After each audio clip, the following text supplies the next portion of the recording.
Kalau kita mau benar-benar paham salah satu transformasi terbesar dalam sejarah manusia, kita tuh harus lihat dulu dunia sebelum itu kayak apa sih? Yuk kita bedah bareng lanskap kekuasaan dan pemerintahan di Jazirah Arab tepat sebelum fajar Islam menyingsing.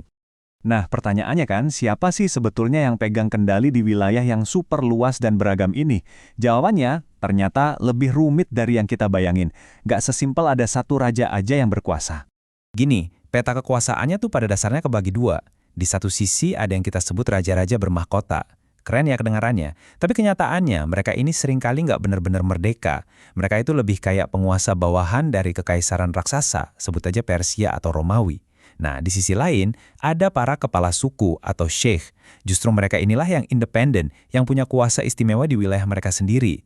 Oke, kita akan mulai penelusuran kita ke lanskap politik yang sangat kompleks di Jazirah Arab sebelum abad ke-7.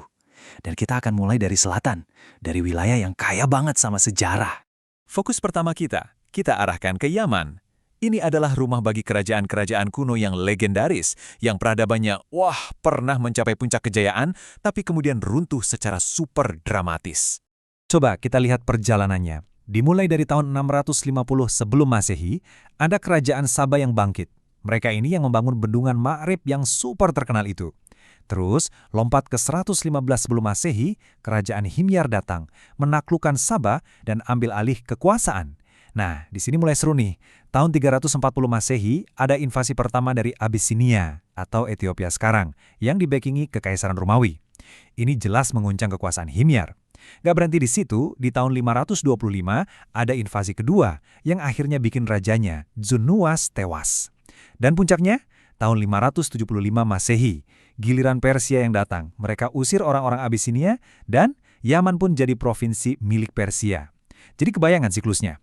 Kekuatan lokal muncul, dikalahkan kekuatan lokal lain, ujung-ujungnya jadi rebutan kekuatan asing. Puncak dari segala keruntuhan ini adalah sebuah bencana ekologis yang luar biasa dahsyat. Hancurnya bendungan Ma'rib. Ini bukan sekedar bendungan loh, ini adalah pondasi peradaban mereka. Saking pentingnya peristiwa ini, sampai diabadikan dalam Al-Quran sebagai Sailul Arim. Kebayang nggak? Satu peradaban yang dibangun di atas bendungan hanyut begitu saja. Bencana ini nggak cuma menghancurkan ekonomi, tapi juga memicu gelombang migrasi besar-besaran ke seluruh Jazirah Arab, mengubah peta demografi di sana selamanya. Oke, dari selatan yang hancur, kita pindah ke utara. Kalau di selatan ceritanya tentang kerajaan yang runtuh, di utara ini ceritanya beda lagi. Di sini, kerajaan-kerajaan yang ada itu ibaratnya cuma jadi pion dalam permainan catur antara dua raksasa, Persia dan Romawi. Lihat deh, tabel ini jelas banget kan permainannya. Kekaisaran Persia, mereka megang atau jadi sekutu kaum Lakham di Hira, di wilayah timur laut. Tujuannya buat jadi tameng perbatasan mereka.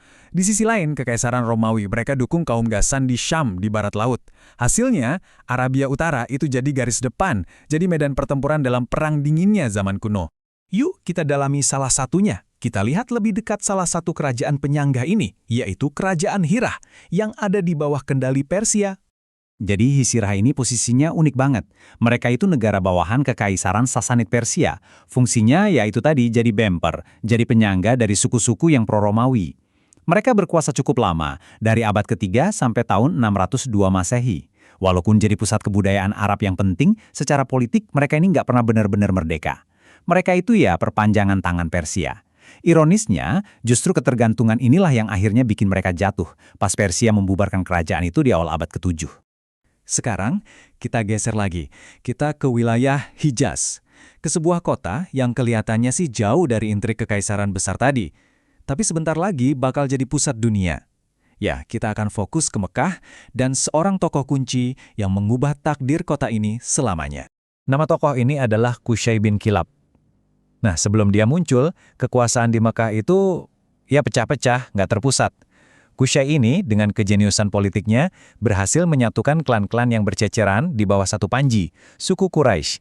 Dia berhasil membangun dominasi mereka atas kota Mekah dan juga Ka'bah.